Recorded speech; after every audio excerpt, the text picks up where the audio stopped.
Telescope slew into target.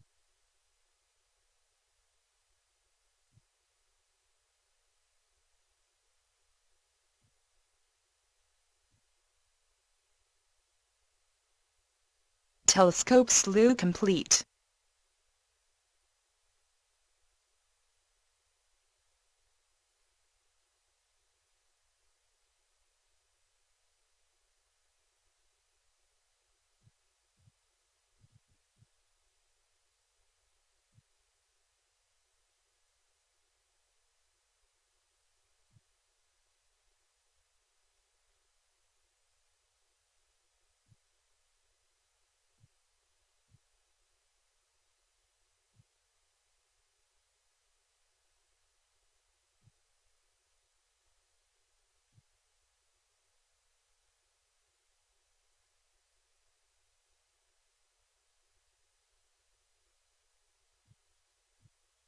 Telescope slew into target.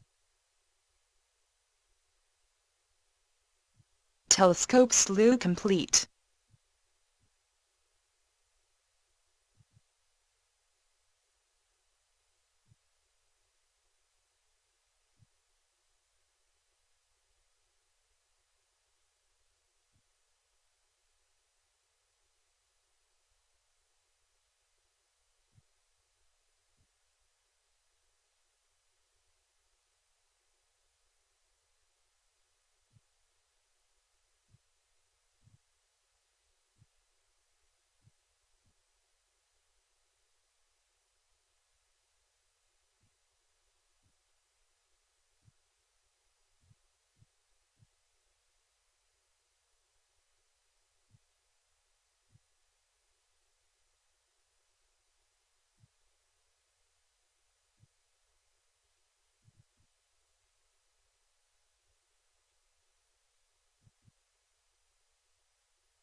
Telescope slew into target. Telescope slew complete.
let's see here. Where did I do that? Here it is. Minimize that once. Bring this to the top again. And I can show us that.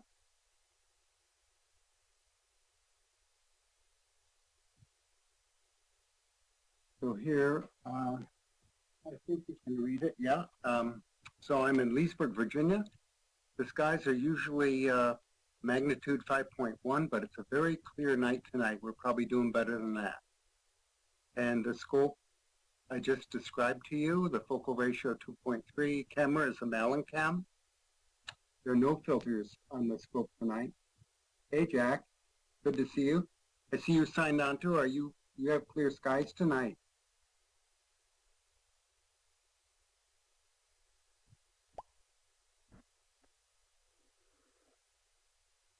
I'm casting right now.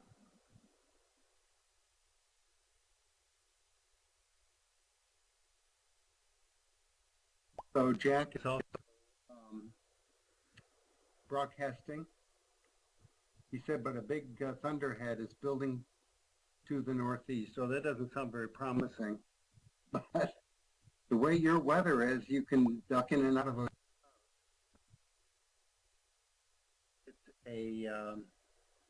It's a feature I don't have here. We usually have this extended hazy layer, which is miserable. Yeah, so the software we're using for camera communications is Malin Cam Sky, and I'm also using a program called Sky Tools to command my telescope, and it has an observing list that's built in with it.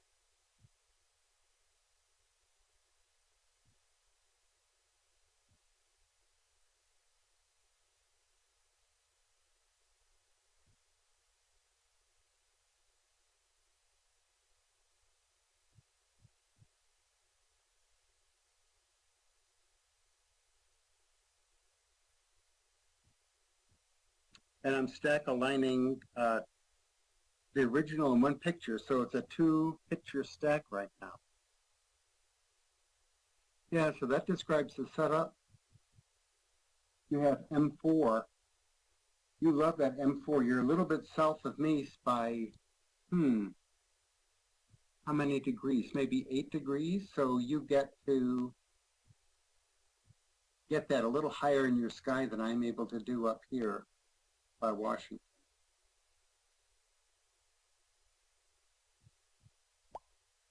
That can make a big difference. 30 degrees north.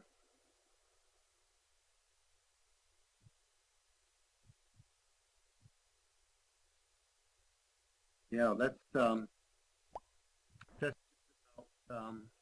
where you can be. So in our image here, let's see other details about this acquisition. The gamma's just at 1 right now, and yeah, the gamma's at 1. I have tweaked my colors a little bit, so I've done a white balance, and I reduced the green slightly. And the histogram has a black set at 21. And that's basically it. And even at that, I'm able to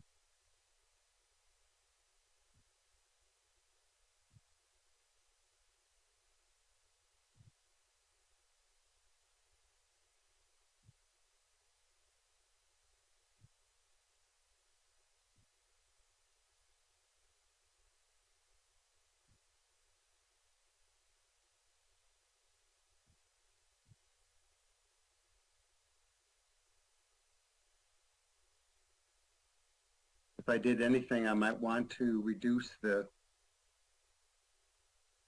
level of blackness of the background.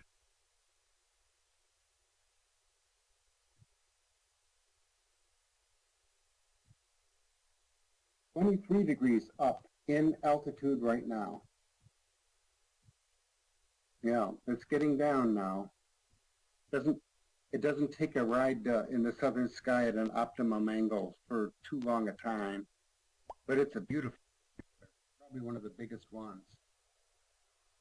Extended very large.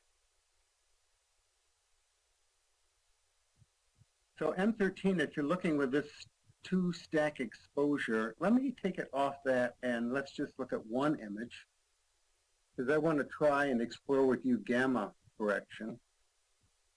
So live stacking, I'm going to take it off from live stacking. In just a minute, we'll see a single image. There's the single image, and it's fainter. And if I reduce the black set still more, it'll bring the background up a little bit more. There we are. So you see the problem. To see these faint stars out here at the edge, I'm having a difficult time with that, because as soon as I make these visible, I've burned out the whole core in here in the middle, so it's completely opaque. So to avoid that, let's see if I decrease the gamma. I'm going to do that right now. I'm going to use a gamma of 0.4.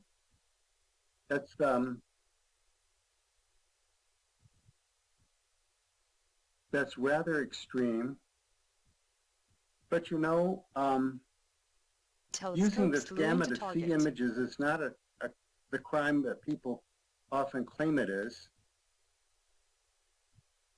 Telescope slew and the complete. reason for that is that the human eye is not a linear detector. My camera, this CMOS camera, the DS2.3, is a linear detector, but we don't see that way. When we look in the eyepiece, we have logarithmic vision with a gamma of about 0.75. So I'm going more extreme than that. And so now I've really brightened some of the darker features. And now what I'm going to do is bring up the black set on the histogram. I'll bring it up here, darkening it.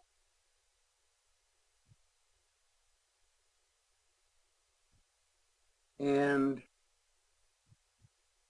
I'm going to darken it some more.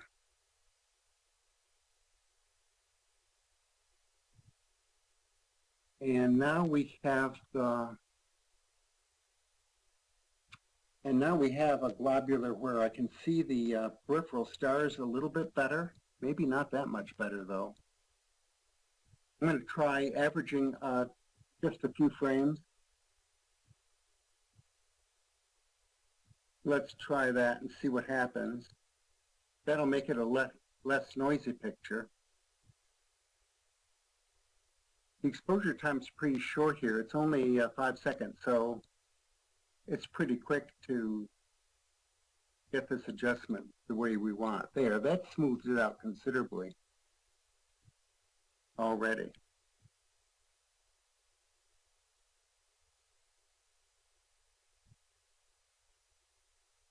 So that's one manipulation of gamma if you're trying to see very faint details in your specimen, like we had here with M13. So this is beautiful M13. Okay, let's go to, I know over my neighbor's roof I have the Swan and the Eagle nebulae visible right now. So let's go and try and look at those first, because they're going to duck behind a tree and then they're gone for the whole night. So I'll go to those next.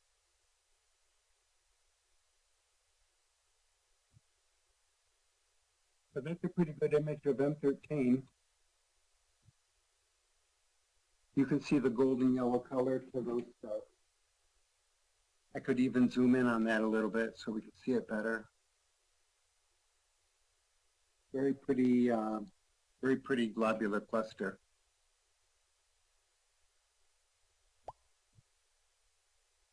This camera, the DS2.3, I like a lot because it has good color, very accurate color, and it can show subtle differences in colors. Okay. All right, so let's go.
object. So let me do that.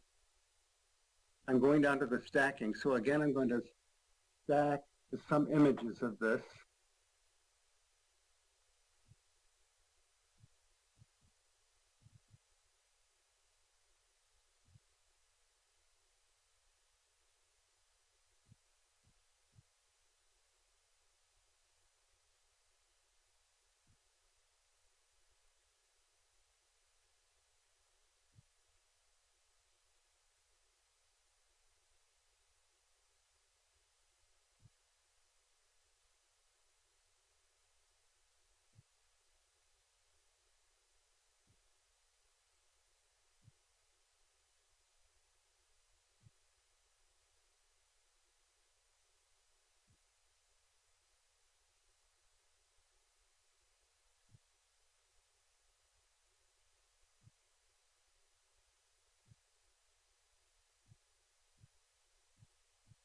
Telescope slewing to target. Telescope slew complete.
A lot of the stars are buried by the dust and hidden from view, but there are quite a few there, and a lot of O, B, and A stars are causing this fluorescence of surrounding gas from which they were condensed. This is a stellar nursery where a lot of stars are being born, right in the heart of the southern Milky Way, just up from Sagittarius. And I can average that a little bit. We could make the image look nicer for us by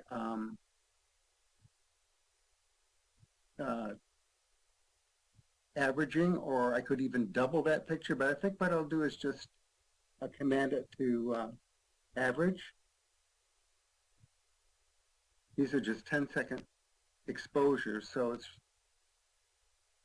even just two of them will improve the quality of the picture quite a bit.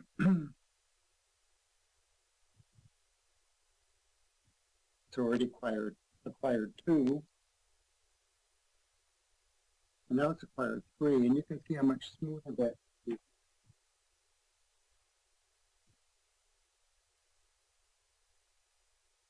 That's just a glimpse of my marking tool that I use. Okay, let's try the Eagle. That's a nebula, a similar H2 region like this one, tens and tens of light years across, a lot of glowing hydrogen gas, a region of star birth going on, and it's called the Eagle Nebula. And I think we can find the Eagle right up here in my list, right here. So we'll go to the Eagle, which was quite close. So I'm on 17 now, and what they call the star queen on this map is the Eagle Nebula. So if I just tell it to swing the cursor, slew the cursor, it'll go pretty quickly.